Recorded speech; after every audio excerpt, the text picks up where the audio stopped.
Oh, kaibigan ko, magugustuhan ng iyong asawa ang sorpresa. Gagawin niya, di ba? Let's get things sorted soon. Dapat dumating na siya agad.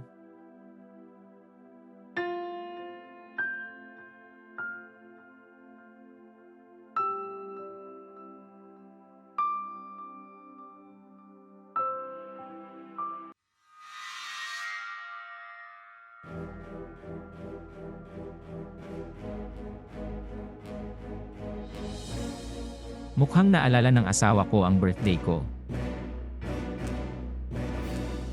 Dalhin ba natin itong cake sa kwarto? Nako, hindi ako mahuhumaling lahat sa cake. At saka, ang cake na ito ay mukhang kakilakilabot. Alam ko kung ano ang magagawa natin, kaya...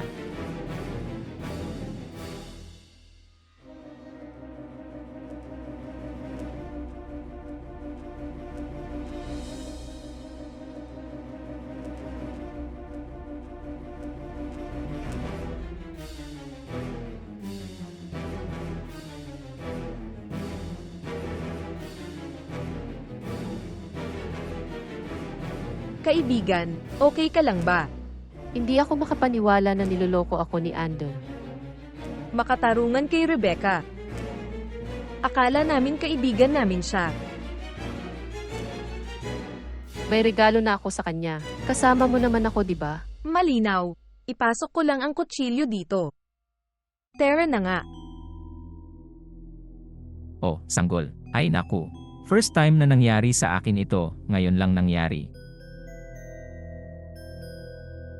At least may pamperang ka ba para sa akin?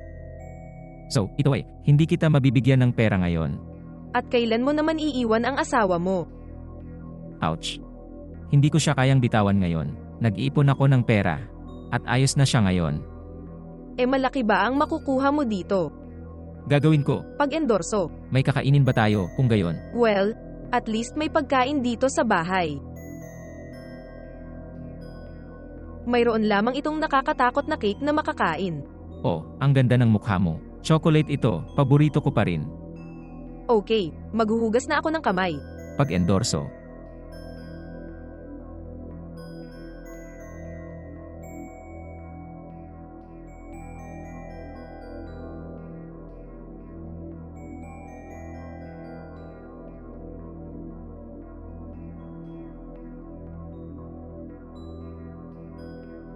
Marcia.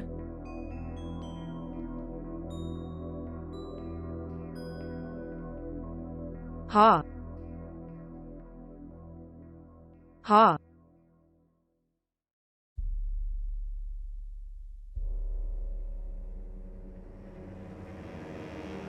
Hindi umalis.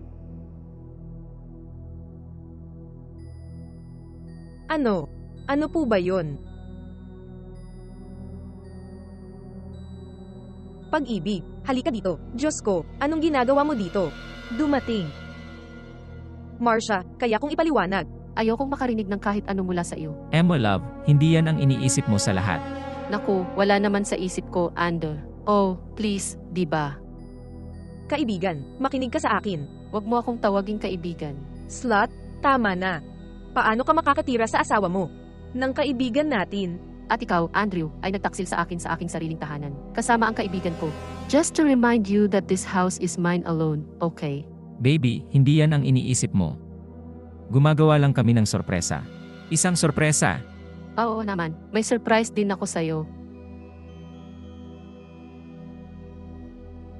Ano ba yan? Nagbubukas. Ano ba yan? Ito ay isang maleta. Ngayon ay aalis ka na sa bahay na ito, titira sa iyong kasintahan. Paano kung... At least magkakasama na tayo ngayon, di ba? Oh, tumigil ka na ha. Wala kang isang sentimo.